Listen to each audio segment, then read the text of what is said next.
Digital gramophone makes no sense.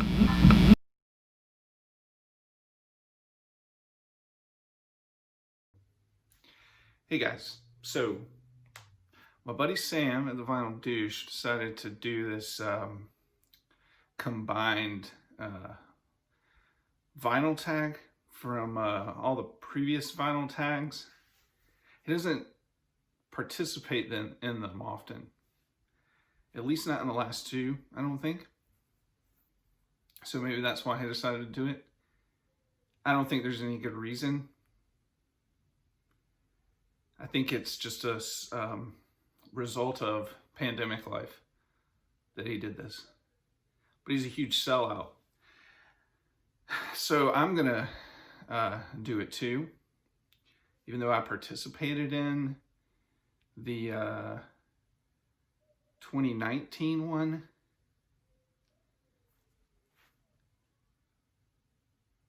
And the 2021. I didn't do the quarantine tag.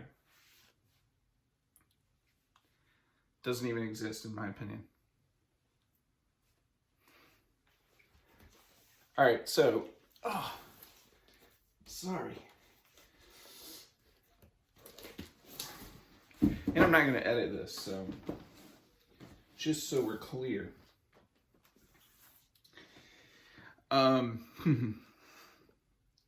What was the first video that you ever saw on the VC? It was Dylan, a video by Dylan at Noble Records, because I met Dylan through a pop-up and I started following him on Instagram. Actually, I found him on Instagram first. Then I went to one of his pop-ups. Then I saw through his Instagram account, he had a video, he had a YouTube channel, started watching that. And then I saw these other people commenting on it, started going to some of their channels. I think Andrew, Tales from the Crate, was maybe the second person that I watched a few videos by. And then I found more fat guys with beards. And then I finally started to find other people besides fat guys with beards. And here I am, a fat guy with a beard, still making videos. Shout outs to channels that deserve more subs. I'm going to say Brother Eric at Plastic Soundwave Cult. He is one of my favorite channels to watch. He has some of the most entertaining videos. So I've mentioned him before. I've also mentioned Kimbo. He deserves more subs. He did a great Seattle series. And then, yeah, I'm also going to shout out Sean, who I can't remember what his channel is now.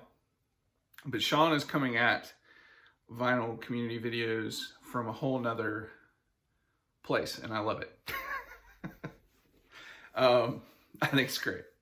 And I'm also going to shout out Shannon D, who has been off and on the VC for a while, has come back recently. She has over 100 subs and people are quickly flocking to her channel. But I've noticed that a lot of her videos don't have as many views as I would think, or feel like they should. So guys, please check out Shannon. Her videos are top notch. All right, shout outs to channels that should be losing subscribers by the second. Some of the ones that I can't stand the most: Sam Vinyl Douche, who inspired this tag, Mazzy, Grandma's Handbag, and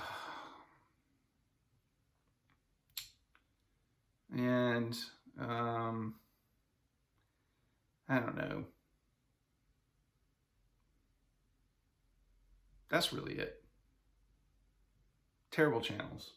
Unsubscribe. Other hobbies. I don't have another hobby besides listening to music. It is my one consuming hobby, and making these videos. I used to draw a lot, and over the years, my professional life has gotten in the way of that. Yeah, I should read books, but I don't. Why do you collect? Well, kind of like what Sam said, I used to collect things growing up as a kid. Baseball cards were huge for me. I collected a lot of baseball cards growing up. And then I started all these other little tiny collections, but never really finished, never really stuck with them. And I just, you know, being a music fan, I love physical media. So I bought a lot of CDs and started buying a little bit of records, and then now full records, but I'm still buying CDs, you know. Did you ever work in a record store? No. Never cool enough to work in a record store. Okay, how about some records? Beatles or Stones? I'm gonna go the Beatles.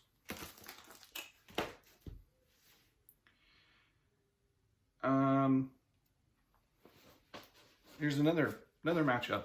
Hall & Oates or Daft Punk. I'm gonna go Daft Punk.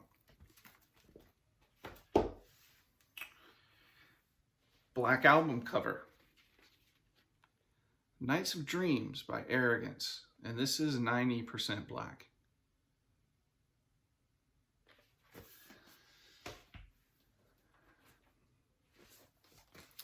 A soundtrack that you enjoy. This is the Mondo version of the Magnolia soundtrack. This includes the score and the soundtrack, which was mostly Amy Mann. And I really enjoy it. I love this movie too, but I always really enjoyed that Amy Mann collection of songs. Posthumous release. This that came out after Prince died, Piano and a Microphone, 1983.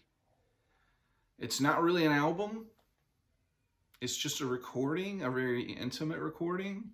It's really good. Really, really good.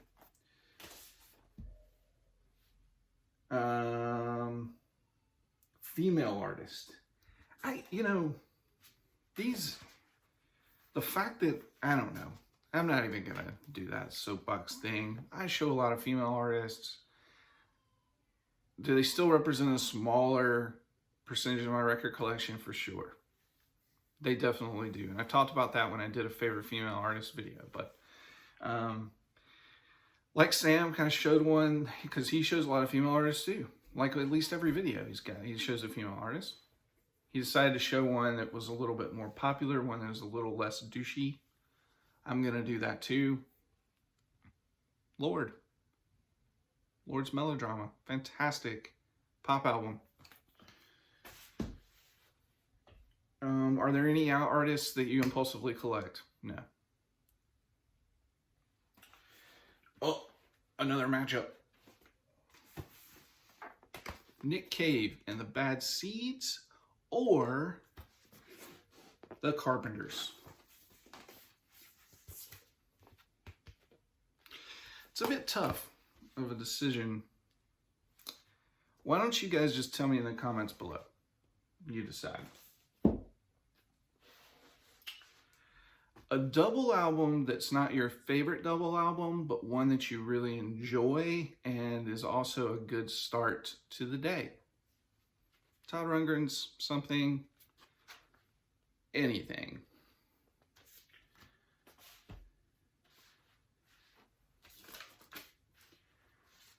Rainy day music, a rainy day album. The Curtain Hits the Cast by Low. This is a Plain Recordings reissue of this 1996 classic, in my opinion. Probably the only opinion.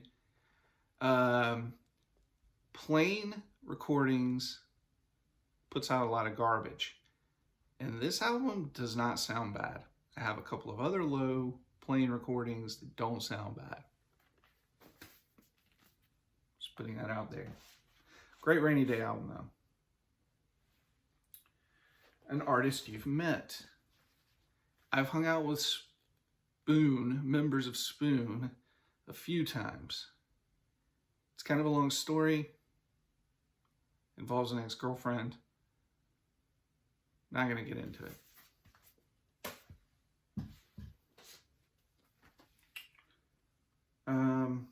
Have you ever been tied up?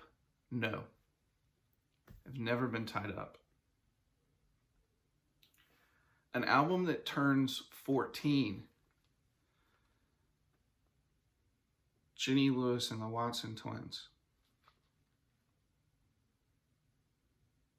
Yes. This is the 10th anniversary release, reissue.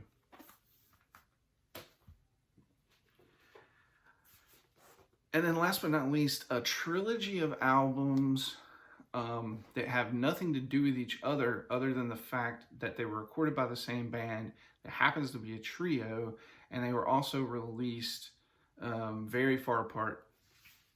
So I'm going with Sleater-Kinney's The Woods, No Cities to Love,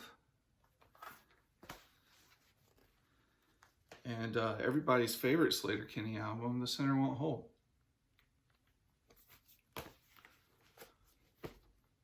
Okay, that's it. Tag, you're it.